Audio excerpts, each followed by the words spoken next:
ನಿನ್ನೆ ತಾನೇ ಛತ್ರಿ ರಾಘವೇಂದ್ರ ಉಪಾಧ್ಯಾಯರು ವಿಶೇಷವಾಗಿ ನಮ್ಮ ಮಾಧ್ವ ಸಾರಸ್ವತ ಪ್ರಪಂಚದಲ್ಲಿ ಅನನ್ಯವಾದ ಕೊಡುಗೆಯನ್ನು ಕೊಟ್ಟವರು.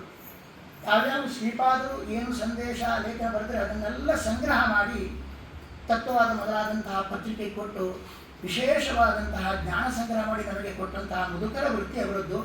ತುಂಬ ವಿಷ್ಣು ಸಹಸ್ರನಾಮದ ಬಗ್ಗೆ ಆ ಗುರುಗಳು ಏನಂದ್ರೆ ಅದಕ್ಕೆ ವ್ಯಾಖ್ಯಾನ ಸಹಿತವಾಗೆಲ್ಲ ಅದನ್ನು ಪುಸ್ತಕದಿಂದ ಮಾಡಿದಾಗ ತುಂಬ ಪರಿಶ್ರಮ ಪಟ್ಟಿದ್ದಾರೆ.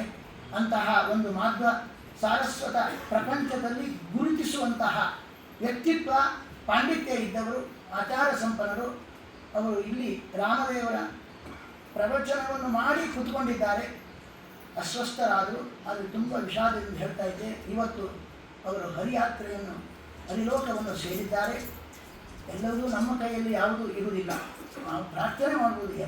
ಏನು ಸೂಚನೆ ಮಾಡ್ತದೆ ಅಂದರೆ ಇಂಥ ಒಂದು ಪ್ರವಚನ ಈ ಸಂದರ್ಭದಲ್ಲಿ ಹೀಗಾಯ್ತಲ್ಲ ಅಂತ ನಾವು ಅದು ನಮ್ಮ ಕೈಯಲ್ಲಿ ಇರುವುದಿಲ್ಲ. ಯಾವುದಿದ್ರೂ ಕೂಡ ಅದು ಹರಿಯ ಅಧೀನ. ಆದರೆ ನಾವೀಗ ಏನು ಮಾಡಬೇಕಾಗಿತ್ತಂದರೆ ಅವರಿಗೆ ವಿಶೇಷವಾಗಿರ್ತಕ್ಕಂತಹ ಸದ್ಗತಿ ಆಗಲಿ ಎಂಬುದಾಗಿ ಪ್ರಾರ್ಥನೆ ಮಾಡ್ತಾ ಇದ್ದೇವೆ. ಅವರಿಗೆ ಕೊಡಬೇಕಾದಂತಹ ಏನೊಂದು ಸನ್ಮಾನ ಇದೆ.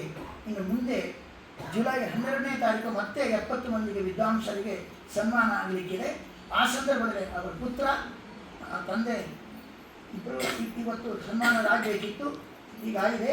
ಅವರಿಗೆ ಮುಂದೆ ವೇದವ್ಯಾಸ ಭಕ್ತರ ಅನುಗ್ರಹ ರೂಪವಾದ ಪ್ರಶಸ್ತಿಯನ್ನು ಮುಂದೆ ನೀಡ್ತಾ ಇದ್ದೇವೆ. ಜುಲೈ 12ಕ್ಕೆ ಜನ್ಮ ನಕ್ಷತ್ರ ಬರ್ತಾ ಇದೆ. ಆವಾಗ 70 ಮುಗಿದು 71 ಆಗ್ತಾ ಇದೆ. ಇವಾಗ ಅವರ ಒಂದು ಸದ್ಗತಿಗೆ ಸಾಮೂಹಿಕವಾಗಿ ಎಲ್ಲರೂ ಕೂಡ ಪ್ರಾರ್ಥನೆ ಮಾಡ್ತಾ ಕೃಷ್ಣ ನಾಮಗಳನ್ನು ಪಠಣ ಮಾಡಬೇಕಂತ ಅಭಿಪ್ರಾಯ ಪಡ್ತಾ ಇದ್ದೀವಿ. ಶ್ರೀ ಗುರುಭ್ಯೋ ನಮಃ. ಶ್ರೀ ಕೃಷ್ಣಾಯ ನಮಃ. ಶ್ರೀ ಕೃಷ್ಣ ಕಮಲಾನಾಥೋ ವಾಸುದೇವ ಸನಾತನಃ ವಸುದೇವಾತ್ಮಜ ಪುಣ್ಯೋ ಲೀಲಾಮ